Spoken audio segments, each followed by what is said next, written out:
코로나19 팬데믹 이후 세계 각국은 팬데믹의 여파를 회복하기 위해 노력하고 있으나 세계의 경제 흐름은 팬데믹 이전으로 좀처럼 회복되지 못하였다.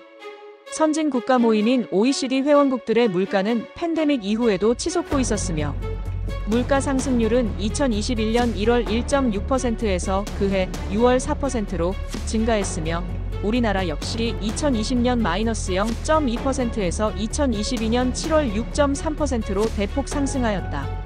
지속적인 물가 상승 중 주요한 원인은 국제 원자재 가격의 상승이다. 코로나 팬데믹 이후에도 원자재 가격은 내려올 기미를 보이지 않았으며 러시아 우크라이나 전쟁은 원자재 가격 상승 흐름에 불을 지피는 촉발제가 되었다. 한번 오른 물가는 원자재 가격이 하락해도 다시 내려오지 않았으며 물가 상승은 시중은행의 금리 인상과 인상된 금리는 기업과 가계의 이자 부담으로 돌아왔다. 국제 원자재 가격은 이렇게 물가를 통해 우리들의 일상에 관여한다. 전 세계 석유 매장량의 절반을 차지하는 중동 국가들, 세계 매장량의 38%와 생산량의 60에서 70%를 차지하는 중국의 히토류와 미국, 우크라이나, 호주, 캐나다 등 일부 국가에서 주도하는 밀 수출 등 이미 원자재는 지정학적 위치와 외교 정치적인 문제의 해결을 요하는 무기화가 되었다.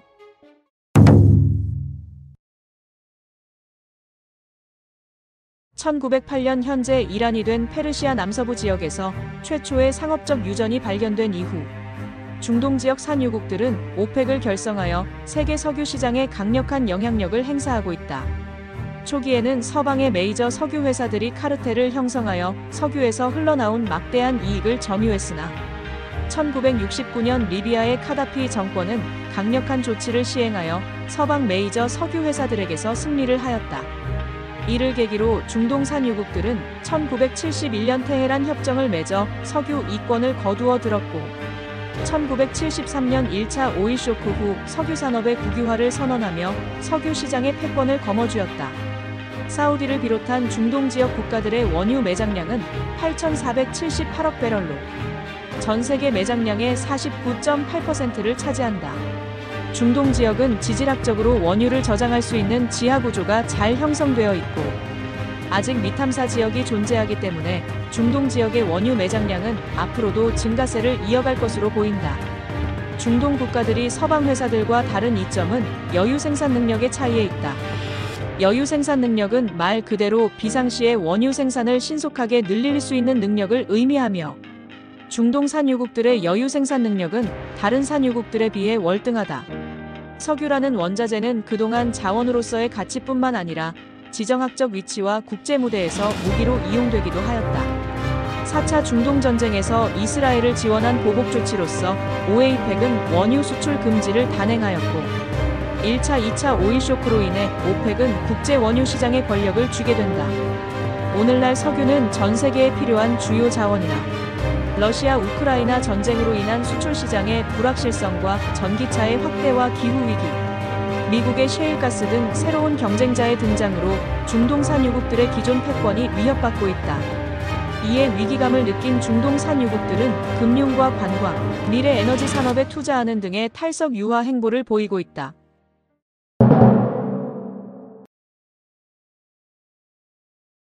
2022년 2월 설마 했던 전쟁이 벌어지고 만다. 러시아는 특별 군사작전이라는 이름하에 우크라이나를 전격적으로 침공하였다. 미국을 비롯한 서방 세계는 유럽으로의 러시아 진출을 저지하기 위해 우크라이나에 대한 무기 지원뿐 아니라 러시아에 대한 경제 제재 조치를 단행하였다. 서방 세계의 지원 아래 러시아의 공세에 무너질 줄 알았던 우크라이나는 버텨내었고 전쟁은 2025년까지 지속되고 있다. 애초에 서방 세계는 러시아에 대한 경제 제재 조치가 유효한 수단이 될 줄 알았으나 러시아의 유럽으로의 가스 수출 차단과 중국과 인도로의 할인 판매는 서방의 조치가 유명무실하게 만들었다.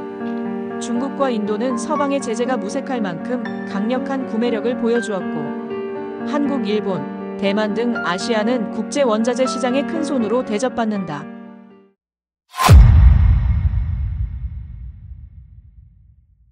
온실가스 감축 목표에도 불구하고 석유는 여전히 EU의 주요 에너지원이다. 브렌트 유화는 별개로 EU 회원국은 대부분의 원유를 수입에 의존하고 있다. 2022년에는 석유와 석유 제품의 수입 의존도가 97%에 달할 정도이고, 코로나가 극심했던 2021년에도 90%가 넘을 정도로 수입 의존도가 높은 수준이다. 더욱이 심각한 사실은 러시아에 대한 높은 수입 의존도이다. 유럽은 과거 오일 쇼크로 심각한 에너지 위기를 겪었을 때 러시아산 석유와 천연가스로 눈을 돌렸고, 러시아산 에너지 원료는 동유럽 국가뿐만 아니라 독일을 비롯한 주요 서방국들의 주요 에너지원이 되었다. 하지만 러시아 우크라이나 전쟁이 발발하고 러시아에 대한 경제 제재가 시행되었으나 중국과 인도의 제재 불참으로 실효성이 떨어지게 되었다. 오히려 러시아산 가스 수급에 차질을 빚게 된 서방 국가들만 물가 급등과 경제 위축을 겪게 되었으며, 러시아에 대한 높은 에너지 의존도의 대가를 치르게 되었다. 유럽은 러시아 우크라이나 전쟁을 계기로 원유 수입선의 다변화에 주력하고 있으며, 에너지 문제에서만큼 영원한 우방도 적국도 존재하지 않는다는 사실을 보여주었다.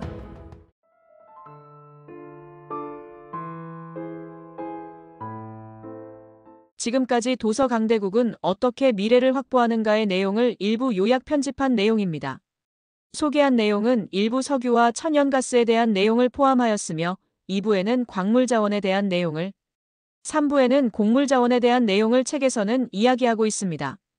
트럼프라는 전무후무한 인물이 초강대국 미국의 대통령이 되고 동시다발적으로 전 세계에 전쟁이 일어나고 있는 국제정세를, 에너지 자원이 얼마나 중요한 무기가 될 수 있는지 알려주는 책입니다.